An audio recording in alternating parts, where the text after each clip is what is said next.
Hello everyone, this is Professor Hasselman and this is History 107, and in today's lecture we're going to be talking about China and Japan and some pressures that they both faced in the 19th century.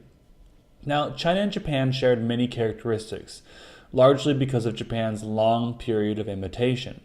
Yet the reactions to new Western pressure and the changing dynamics of the world economy were strikingly different, establishing two separate East Asian models whose impact is still felt today. Comparison here reveals a history important to East Asia, but also suggests some of the wider forces operating in the long 19th century. Some societies sought to emulate Japan, while others responded in terms more similar to those of China. Japan, once forced to open more fully to a wider world, quickly embarked on major changes, while also demonstrating the possibility of modernizing without fully westernizing.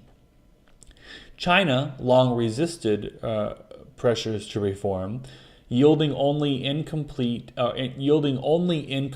after 1900 when, to many observers, it already seemed too late. The causes and the results of this East Asian differentiation are significant to the course of world history over the past 2 centuries. In this lecture, we will compare Japanese and Chinese developments in the long 19th century, particularly from the 1840s and through the 1850s onward. A number of societies can be brought together to examine how 19th century factors were shaped by particular experiences. Japan and Russia constitute an interesting comparison. Both of these fundamentally non-Western societies launched significant industrial revolutions by the 1890s, although the processes of doing so differed. The Japanese-Chinese comparison is fruitful for a number of reasons. There's a marked contrast between a society that introduced successful reforms, as in Japan, and a society that was unusually laggard, as in China. Nonetheless, these two societies shared many features.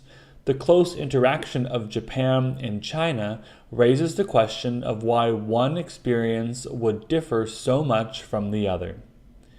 This comparison reveals significant implications for the 20th and even 21st centuries. Both Japan and China were essentially forced to address the fact of new Western power by developments in the middle of the 19th century. The First Opium War, beginning in 1839, revealed the capability of Western military forces to unseat Chinese policy intentions and traditions. The Chinese also realized that the West was so eager to gain access to Chinese wealth and markets that it would push virtually any product that would accomplish this end. Japan's introduction to Western power took place a little later.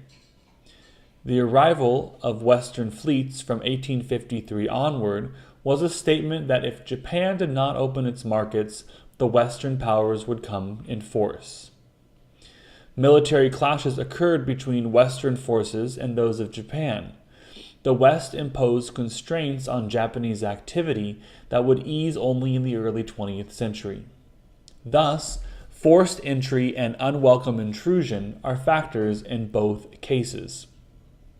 Now, China, with its great political tradition, might have reacted more successfully to this intrusion to Japan. The Chinese also had technological superiority and greater natural resources than Japan. And as both societies were forced into change, Japan might have been expected to have more difficulty. Japan did, of course, have some assets. In the 18th century, it had begun to open itself to foreign influence, and it moved clearly towards dissemination of education. Beginning in 1868, Japan launched a series of reforms in what is called the Meiji era, Meiji meaning enlightened. The Meiji era included reforms in an impressive variety of categories, beginning with politics. In 1868, the feudal system was abolished, and the Japanese gradually developed a system of parliamentary monarchy, with a constitution based on limited suffrage. Japan also saw the emergence of a new elite that would come to dominate government. Early in the process, Japan began to create a European-style military structure with a modern-day navy and upgraded technology. Japanese infrastructure was modernized. Railroad networks were established that, along with shipping, unified the Japanese islands. Japanese enthusiasm for new public health measures permitted rapid expansion of the population. In 1872, the Japanese mandated a mass education system for both boys and girls. Educational reform included modifications of the Confucian intellectual approach, which tended to emphasize tradition over creative thinking and scientific innovation. Schooling was provided in modern languages, including English and German. The Japanese enthusiasm for change extended to consumer items such as toothpaste. By 1900, department stores were established in Tokyo. These reforms did not represent a complete cave-in to westernization. In the 1880s, Japan pulled back from creating a Western educational system, introducing textbooks that focused on Japanese traditions. The reforms included a massive effort of industrialization. By the 1890s, Japan was beginning to establish a significant factory system with a strong emphasis on export production. Japanese industrialization was stimulated by high taxes on the peasantry, which helped free up funds for investment, and by poor working conditions. The capacity to seize much of the silk export market from the Chinese provided vital opportunities for foreign earnings and capital formation in Japan that would fuel a more general industrial development.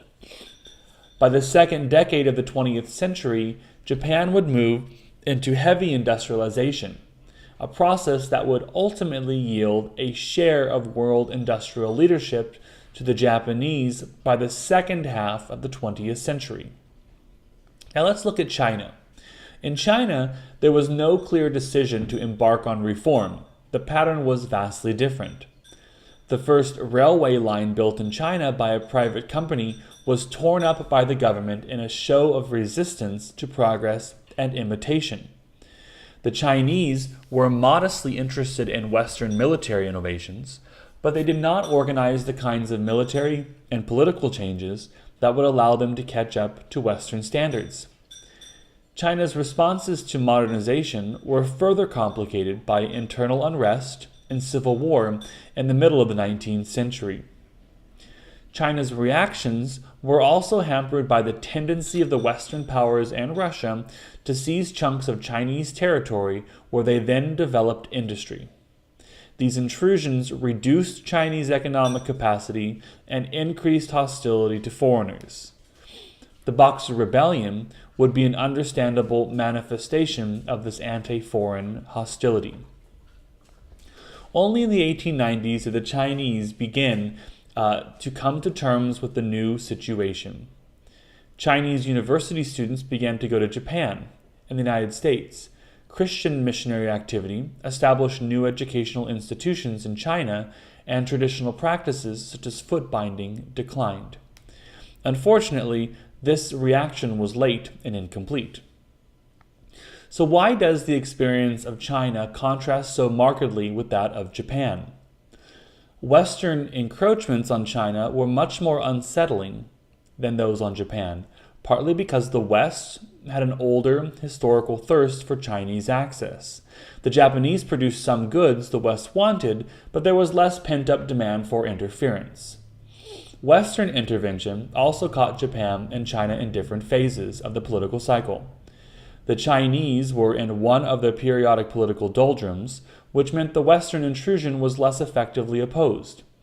The Tokugawa shogunate, and some problems of social unrest and difficulty collecting sufficient tax revenues, but the Japanese state encountered the West at a point of greater strength. Although Japan and China operated within a Confucian tradition, Japanese Confucianism was somewhat less traditionalist. less bent on absolute resistance to foreign influence, and more interested in spreading the benefits of education than the system in China. Japanese feudalism, which had been absent for some time from the Chinese tradition, may also have created an advantage for Japan. The extent to which feudal classes remained in Japan gave that nation a quicker appreciation of the military aspects of the Western challenge than occurred in China, where the military had less voice. Now, Japan feudalism may also have created group loyalties that could be used for industrialization and political action. Japan also had a history of successful imitation, and China did not. From their earlier interactions with China, the Japanese knew that it was possible to imitate without losing cultural identity or surrendering to foreigners. China's major experience of imitation, the importation of Buddhism, had ended badly, as had his experience with the Mongols. Now, the Japanese borrowed from the West while controlling Western influences much more effectively than any other non-Western society in the long 19th century. The Japanese regulated Western ownership during industrialization and modified Western influence by maintaining traditions of group loyalty and emperor worship. By the end of the long 19th century, the differences between Japan and China had significant consequences. In the 1890s, Japan and China went to war, and the Japanese, with their modern military and industrial strength, won fairly handedly. One result of the conflict was a pattern of ongoing Japanese influence in Korea. Japan would soon also confront Russia in the Russo-Japanese War of 1904 to 1905. Again, the Japanese won. Russia, also industrializing, remained a more cumbersome society that had more trouble bringing military force to bear in the Pacific than did the Japanese. Power balances shifted as the Japanese began to make their own claim to global power. Comparative differences between Japan and China were translated into ongoing military hostilities extending into renewed Japanese attack on China in the 1930s and into World War II and beyond. A somewhat less concrete result of the different paths of Japan and China in the long 19th century involves social stability. Japan's reform experience, including its industrialization, created massive social tension. In China, many leaders believed that the only way to mount a successful response to Western intrusion was through outright revolution. The Japanese experience at the end of the long 19th century was unique. Japan experienced modernization without full Westernization and would become an important addition to the roster of industrial and military powers of the modern world. The Chinese sluggishness in responding to outside challenge was greater than that of many other societies, but in many ways more typical. Many societies had difficulty addressing the implications of Western power for effective political and economic operation at home. The Chinese deficit here, however, was not permanent.